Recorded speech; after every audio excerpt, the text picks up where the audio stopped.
Havia, porém, um certo homem chamado Ananias, com sua esposa Safira, que vendeu um campo, e reteve parte do preço. Tendo consciência disso a esposa, e trazendo apenas uma parte, a colocou aos pés dos apóstolos.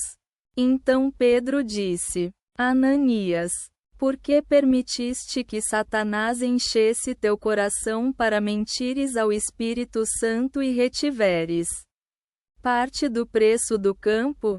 Não permanecia ele em teu poder? E por que puseste em teu coração tal intenção? Não mentiste aos homens, mas a Deus. Ao ouvir essas palavras, Ananias caiu e expirou. E grande temor se espalhou sobre todos os que ouviram. Levantando-se os jovens, envolveram-no e o sepultaram. Passadas cerca de 3 horas, entrou sua esposa, sem saber o que havia acontecido. Pedro disse-lhe: Diz-me, vendestes o campo por tanto?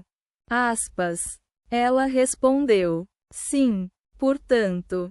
Então Pedro lhe disse: Por que concordaste em tentar o Espírito do Senhor? Eis que os pés daqueles que sepultaram teu marido estão à porta. E eles também te levarão. Imediatamente ela caiu aos pés dele e expirou. Entrando os jovens, encontraram-na morta e a sepultaram junto ao marido. E um grande temor caiu sobre toda a igreja e sobre todos os que ouviram isso. Pelos apóstolos, muitos sinais e prodígios eram realizados entre o povo. E todos se reuniam unanimemente no pórtico de Salomão. Quanto aos outros, ninguém ousava se unir a eles. Mas o povo os glorificava. Muitas multidões de homens e mulheres eram acrescentadas ao Senhor, de modo que traziam os enfermos às ruas e os colocavam em camas e esteiras, para que, pelo menos, a sombra de Pedro os cobrisse e algum deles fosse curado. Também corriam multidões das cidades vizinhas de Jerusalém, trazendo os doentes e os atormentados por espíritos impuros.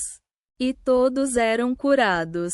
O sumo sacerdote e todos os que estavam com ele, que eram da seita dos saduceus, cheios de zelo, lançaram mãos sobre os apóstolos e os colocaram na prisão pública. Mas um anjo do Senhor, durante a noite, abriu as portas da prisão e, tirando-os, disse: Ide e ficai no templo, e anunciai ao povo todas as palavras desta vida. Eles ouviram e, de madrugada, entraram no templo e ensinavam.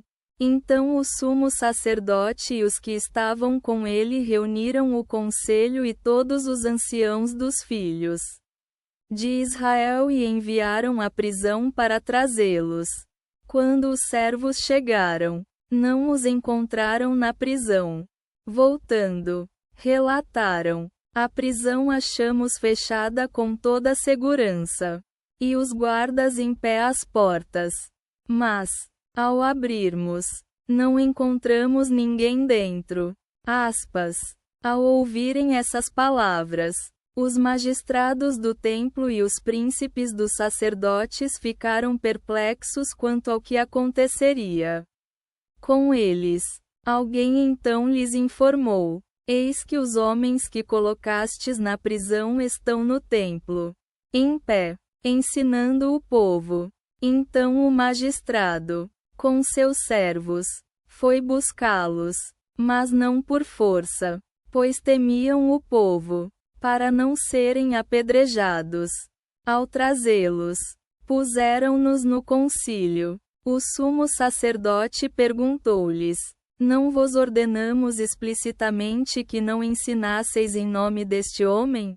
E eis que enchestes Jerusalém com vossa doutrina e quereis trazer sobre nós o sangue deste homem. Pedro e os apóstolos responderam: mais importa obedecer a Deus do que aos homens. Deus ressuscitou Jesus, a quem matastes, pendurando-o na madeira. A esse Deus exaltou à sua direita para conceder arrependimento a Israel e remissão de pecados.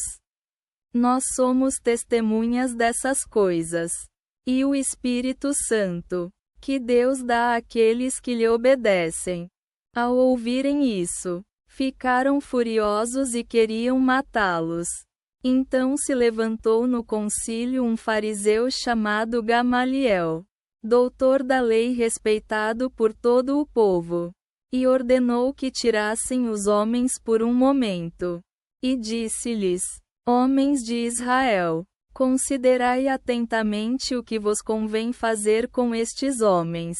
Antes de vós, surgiu Teudas, dizendo ser alguém. Cerca de 400 homens lhe seguiram. Ele foi morto, e todos os que lhe obedeciam foram dispersos e reduzidos a nada.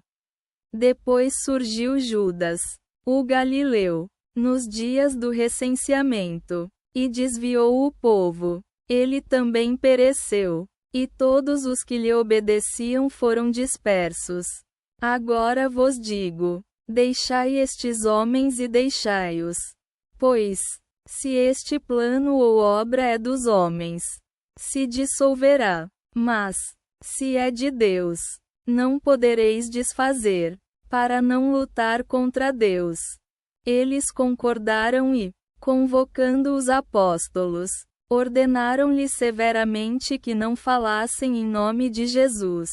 E os libertaram. Eles, porém, foram embora, regozijando-se por terem sido considerados dignos de sofrer afronta por causa do nome de Jesus.